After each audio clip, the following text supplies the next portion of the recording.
আসসালামু আলাইকুম সম্মানিত ভিউয়ার্স, আজকে দেখাবো টবে মরিচ চাষ সম্পর্কে বিস্তারিত তথ্য আমাদের উপসহকারী কৃষি অফিসার মোহাম্মদ সাইফুল ইসলাম।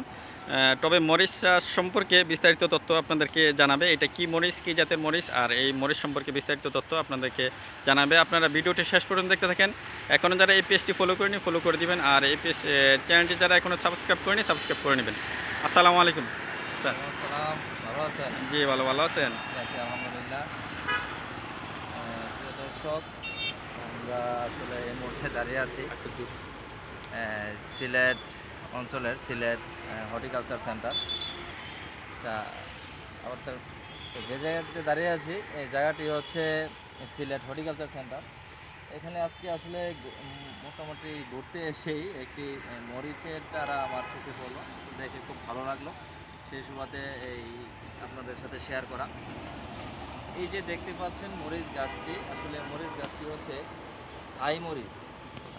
এই মরিচ গাছটি এমন একটি বিশেষত্ব এটার, সারা বছরই কিন্তু আসলে ফল দিয়ে থাকে। বিশেষ করে যারা ছাদ বাগানি আছেন, অথবা বিশেষ করে যারা ছাদ বাগানি আছেন এবং যারা সবসময় আসলে কাঁচা মরিচ খেতে পছন্দ করেন শাকসবজির সাথে বা এমনিতেও, আপনারা কিন্তু আসলে এই মরিচটা বাড়িতে দু একটি গাছ রাখতে পারেন। চলুন জেনে নেওয়া যাক আসলে এই টবে যদি আমরা এই মরিচ চাষ করি তাহলে আমাদের চাষাবাদ পদ্ধতিটা কি হতে পারে।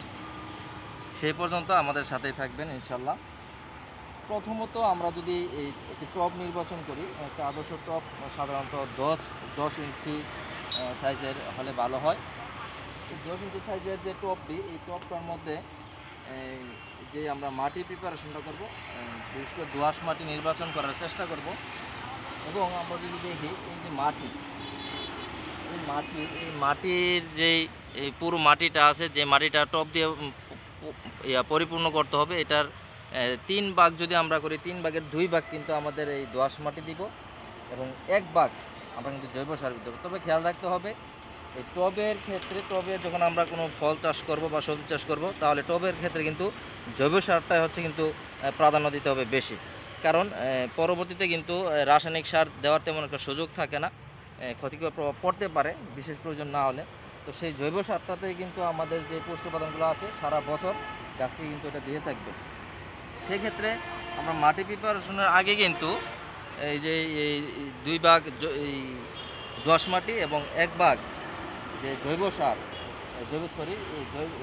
যেটাই বলি না কেন, ট্রাইকো কম্পোস্ট আছে, এটার সাথে কিন্তু আমরা এই টিএসপি সার, যেটাকে অনেকে স্থানীয় ভাষায় বাংলা গটি বলে, টিএসপি সার কিন্তু আমরা 2 চা চামচ পরিমাণ মিশিয়ে দিতে পারি। সাথে আমরা এই পটাশ এমওপি সার, যেটাকে অনেকেই সহজ ভাষায় লাল সার বলে, এই সারটা আমরা 1 চা চামচ এবং সামান্য পরিমাণ ইউরিয়া সার, অর্থাৎ 1 চা পরিমাণ ইউরিয়া সার, 4 চামচ পরিমাণ ইউরিয়া সার কিন্তু আমরা মাটির সাথে মিশিয়ে দিতে পারি। সাথে একটি বিষয় একটু খেয়াল রাখতে হবে, বোরন।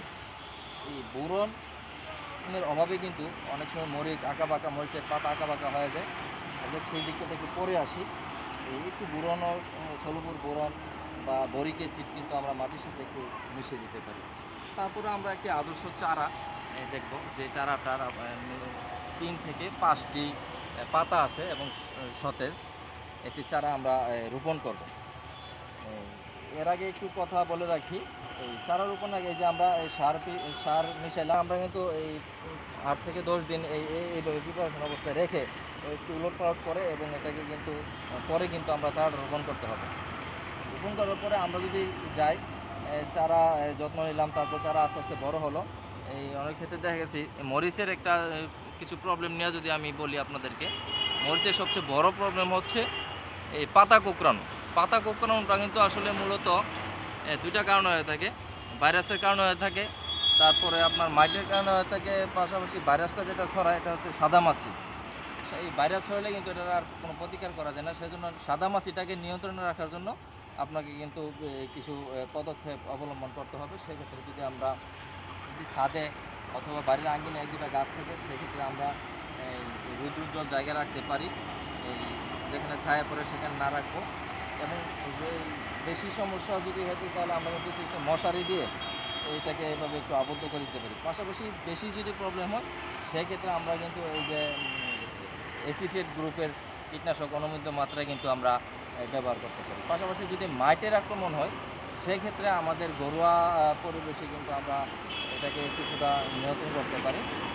আমরা যে কী বলে এটাকে সালফার, এই সালফার কিন্তু আমরা 1 থেকে 2 গ্রাম পার লিটার হারে মিশিয়ে আমরা যদি স্প্রে করে দিই তাহলে কিন্তু আমাদের যে এই মাটির আক্রমণ চলে যাবে। এবার যদি মরিচের যে কমন একটা রোগ হয় যেটা হচ্ছে যে আপনার এই মরিচের অ্যানথ্রাকনোজ, অর্থাৎ মরিচ পচে যায়, সেক্ষেত্রে বৃষ্টি বাদলের দিন অথবা স্যাঁতসেঁতে জায়গা, কুয়াশাচ্ছন্ন পরিবেশ এরকম যদি হয় তাহলে কিন্তু এই মরিচের অ্যানথ্রাকনোজটা হয়ে থাকে প্রায় ক্ষেত্রে।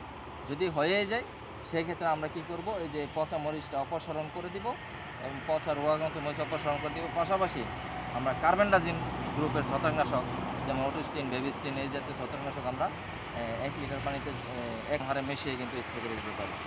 ঠিক আছে, ঠিক আছে। আপনারা যারা দর্শক সাথে ছিলেন সবাইকে অসংখ্য ধন্যবাদ। আসলে অনেক কিছু থাকে, তারপর আপনাদের যদি বিশেষ কোনো কিছু জানার থাকে আপনারা কমেন্ট বক্সে কিন্তু প্রশ্ন করতে পারেন এবং সেই কমেন্ট বক্সে রিপ্লাই কিন্তু দেওয়া হবে ইনশাল্লাহ। সেই পর্যন্ত আপনারা সবাই ভালো থাকবেন। আসসালামু আলাইকুম।